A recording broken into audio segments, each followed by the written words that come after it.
Hey, listen!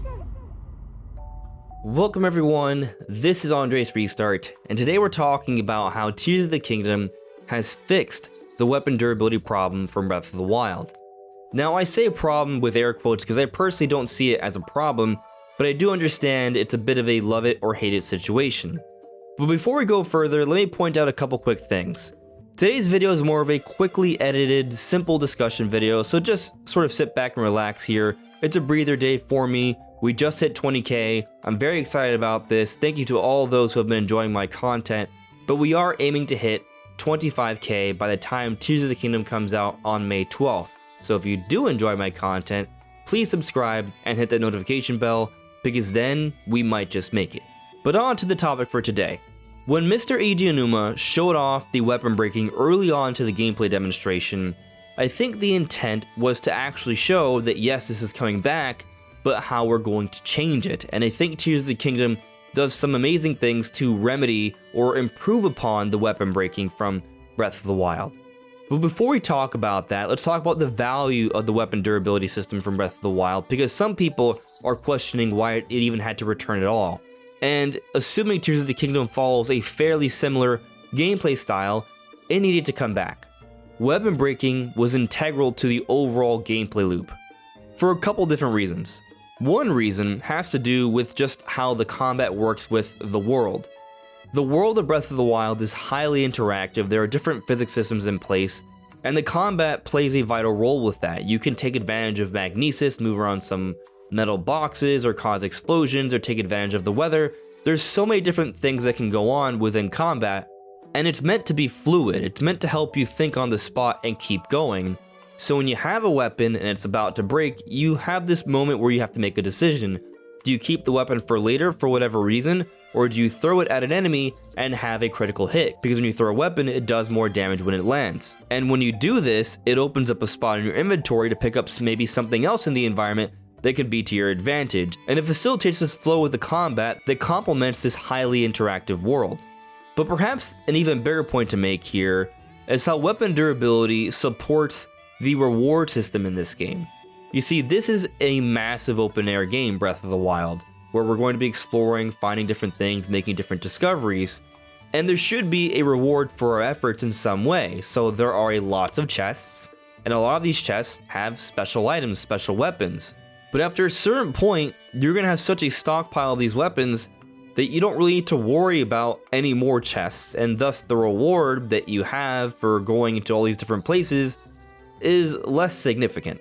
So, enter weapon durability. Weapons can break. It makes weapons a limited resource, and it keeps you exploring, looking for more. It complements the primary gameplay draw of the game, exploration.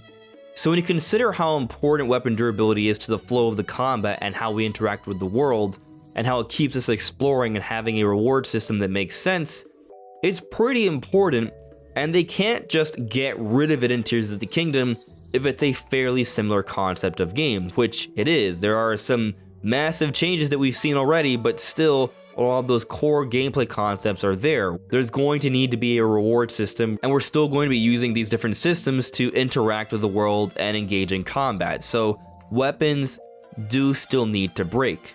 But what they've done to remix or reinvent how combat and exploration works in this game, I think is pretty major.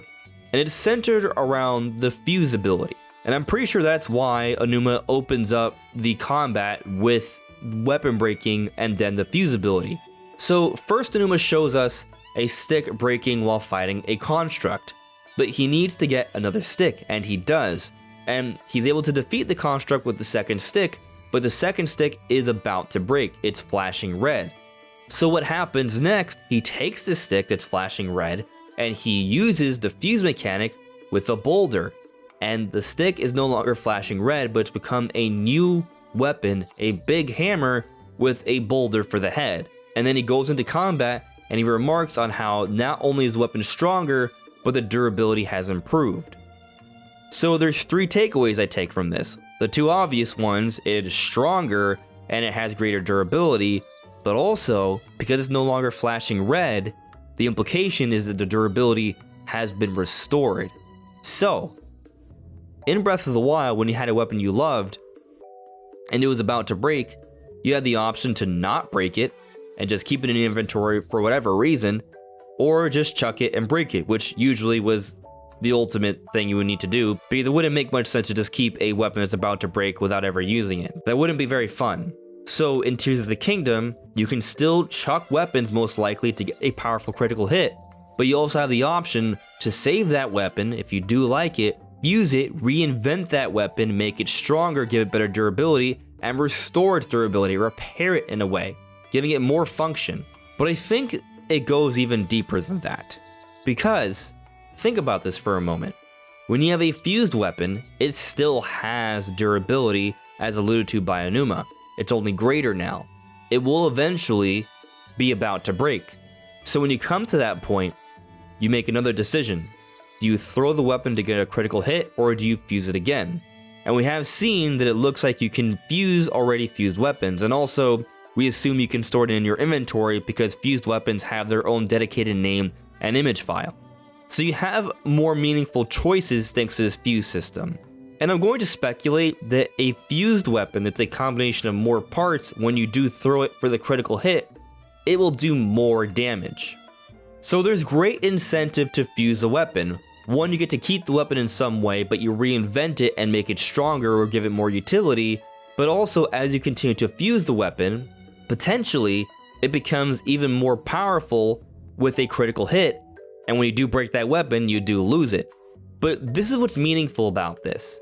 It does not get rid of weapon durability, it simply makes it more fun and interesting. Those weapons you may eventually break. If the fused weapons have better damage for critical hits, you're going to want to throw them sometimes. And I'm also going to assume that you can't fuse a weapon forever, so eventually a weapon will break, but because you can fuse them, you can make them last a lot longer. So in a way, it's the best of both worlds. It gives us more options, it makes the game more engaging and interesting, but if you want to keep a weapon around, you have the option to keep it around for a lot longer, but also it creates more incentive, more reason to take advantage of that critical throw attack, which will also facilitate this concept I talked about earlier, how there can be this flow to the combat when you're willing to dispose of weapons, throw them, get some damage, and then pick something else up or take advantage of something else in the world as a resource for this battle.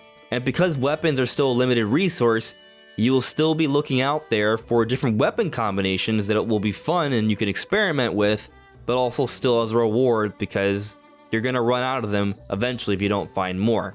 So the fuse mechanic improves upon the weapon durability system. It makes it more fun and more interesting and probably less frustrating for more players, thus making most people happier than they were than Breath of the Wild, which I would argue seems like a pretty substantial improvement.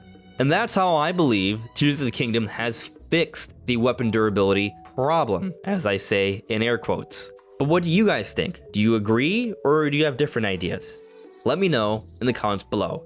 This is AndresRestart. Thank you so much for listening and watching, and I'll see you all really soon. Take care. Bye.